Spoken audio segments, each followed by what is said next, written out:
I spent 15 years in North Korea preserving the dead to look alive. 7 floors underground, in a place no one was allowed to enter. My name is Han Ji-hoon. Age 47. I earned my PhD in biochemistry from Moscow and returned as a top-tier Workers' Party elite. People in Pyongyang envied me, and I was proud of that. Winter of 2003, I was assigned to the Biological Preservation Research Institute. Like the Kimsusan Palace of the Sun, it was a facility dedicated to eternally preserving the bodies of the highest leaders. On my first day, riding the elevator down underground, my heart raced. I believed it was a sacred mission for the motherland. But 15 years later, one day, I realized the truth. This wasn't sacred work, it was a massive fraud. April 2018. I was organizing the monthly chemical usage records. 900 liters of formalin, 300 liters of Russian special preservatives. Dozens of kilograms of silicone and dyes for skin repair. That was just 1 month's consumption. My hands trembled. This wasn't preservation. We were applying layers every single day. If we stopped even for a day, decomposition would begin immediately. Eternal preservation was a lie from the start. What was even more horrifying was the budget data. $90 million annually. Half of it disappeared into bribes for officials and hush money. Money siphoned off under the guise of Russian expert accommodation fees, fake equipment purchases, fraudulent receipts.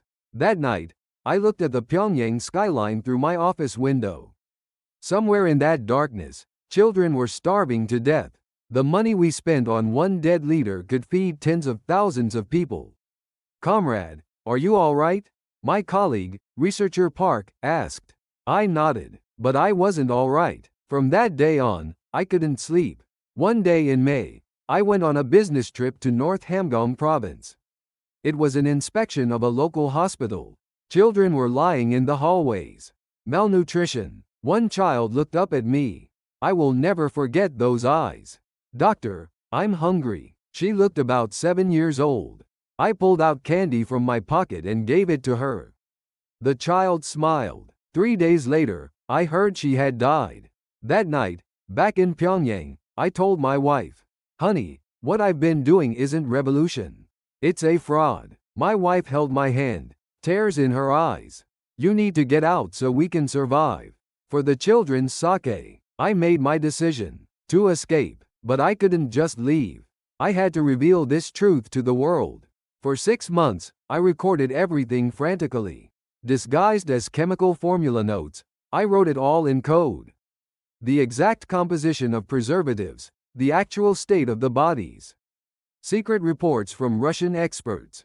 Budget embezzlement details. Air conditioning system blueprints. A total of 360 pages. This was a bomb that could deal a fatal blow to the regime. Every night, I wrote by flashlight. My wife guarded the door, and the children didn't even breathe loudly. Our family became one team. October 15, 3:20 p.m. The State Security Patrol came down 40 minutes earlier than usual. I knew. They had discovered that I had accessed documents. "Comrade Han, let's have a word," a young security officer said coldly. I smiled and replied, "I'm in the middle of an experiment right now. I'll see you later." Right now. His voice was full of suspicion. I washed my hands, buying time. In my head, I was organizing the escape plan. That night at 10 p.m., I whispered to my wife, "Tonight, if not now, we're finished." My wife packed with trembling hands.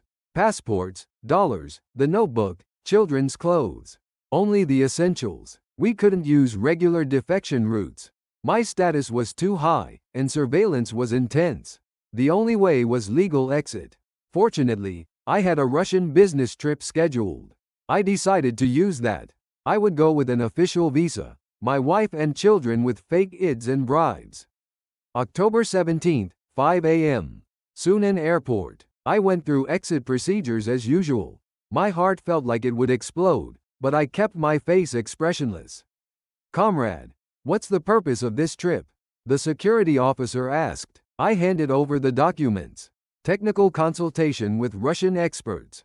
Orders from the party's central committee. The officer nodded and stamped. I passed through the gate. 3 hours later, my wife and children also left on a different flight. Tourist visas. It cost $3,000 in bribes.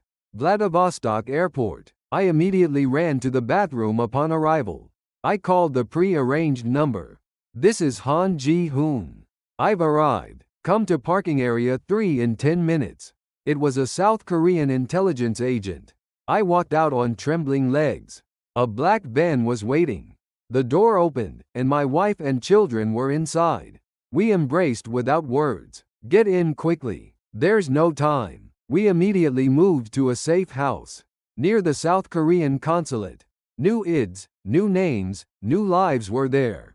The next day at 4 a.m., a South Korean Air Force transport plane took us. The moment we took off, I couldn't hold back tears. My wife sobbed, holding the children. It's okay now. We're free now. Landing at Incheon Airport, October 19, 2018, 11 a.m. I fell to my knees. I had been reborn on this land. The National Intelligence Service investigation took 3 months. I handed over all 360 pages of the notebook. They were shocked. This is incredible material. Definitive evidence showing North Korea's reality. What I brought wasn't just documents. Evidence that tens of millions of dollars were spent maintaining a dead deity. The corruption in that process. The true state of the bodies. Everything about preservation technology. I testified before the National Assembly. I presented at the UN Human Rights Committee. I lectured at academic conferences. North Korea abandons living people for dead power. I was an accomplice to that system. But now I speak the truth. Of course, there was a price. North Korea labeled me a traitor. My old colleagues were purged. I heard researcher Park was dragged to a political prison camp. I felt sorry for them. But I couldn't stop. Now I work as a North Korean human rights researcher in Seoul. Every morning I take my children to school, and in the evening, I walk with my wife. Ordinary daily life. Freedom unimaginable in North Korea. Sometimes I have nightmares, dreams of being dragged back to that room 7 floors underground. But when I open my eyes, my wife is beside me, and I hear my children's laughter. I survived. To leave the truth to the world. North Korea still continues that false ritual. But someday when that underground room's door opens, the world will know how many lives they sacrificed upon death.